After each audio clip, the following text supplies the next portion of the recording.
Hi, welcome back to the Story Lady. Today, we'll be reading "'Twas the Night Before Christmas in Maine." Far, far away at the North Pole, Santa is busy planning his Christmas Eve journey across his favorite place, Maine. From Bangor to Brunswick, from Bar Harbor to Biddeford, Santa can't wait to visit all the children on his nice list. He piles his sleigh high with his sack full of gifts, and off he goes. As Santa soars over the pine tree state, he booms "Hello" to Augusta, "Merry Christmas" to Portland, and gives the observatory a great big smile. Suddenly, Santa spots the most important place of all. "Are you ready for me to visit your home?" he says with a hearty chuckle. "It's time to leave out a glass of milk and a plate of sugar cookies. Snuggle up in bed with your favorite teddy and listen very closely." 'Twas the night before Christmas, when all through the house not a creature was stirring, not even a mouse. The stockings were hung by the chimney with care, in hope that St. Nicholas soon would be there. You were nestled up, all snug in your bed, while visions of candy canes danced in your head. And from Lewiston to Lubec, all across the map, children had settled down for a long winter's nap. When out on the street there arose such a clatter, you sprang from your bed to see what was the matter. Away to the window you flew like a flash, tore open the curtains, threw open the latch. The moon in the sky, with its full winter glow, shone bright as midday on Maine below, when what to your wondering eyes should appear but a miniature sleigh and 8 tiny reindeer. With a little old driver, so lively and quick, you knew in a moment it must be St. Nick.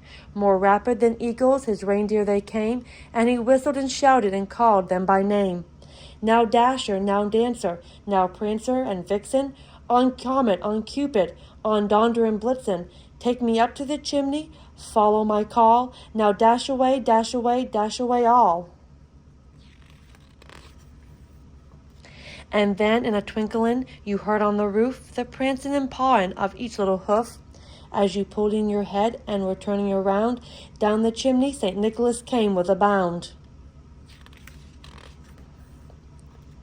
He was dressed all in fur from his head to his foot, and his clothes were all tarnished with ashes and soot. A bundle of toys he had flung on his back, and he looked like a peddler holding his pack.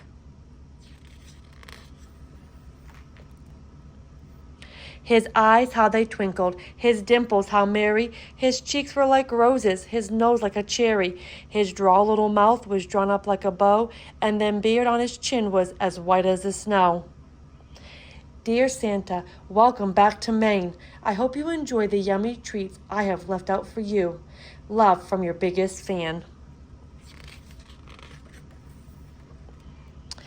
He glanced at the names that he held in his fist, children in Saco and Camden, whom were next on his list. He had a broad face and a little round belly that shook when he laughed like a bowl full of jelly. He was chubby and plump, a right jolly old elf, and you laughed when you saw him in spite of yourself.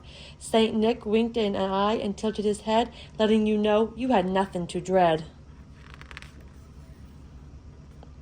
He spoke not a word, but went straight to his work and filled up your stocking, then turned with a jerk, and tapping his finger at the side of his nose and giving a nod up the chimney he rose. He sprang to his sleigh, to his team gave a whistle, and away they all flew like the down of a thistle. But St. Nicholas exclaimed as he drove out of sight, "Merry Christmas, Maine, and to all a good night."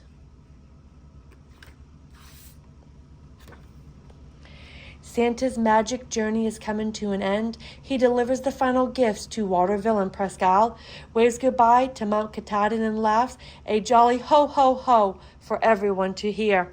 Heading back home to his cozy workshop at the North Pole, Santa hopes each child is extra good next year because he can't wait to come back to Maine.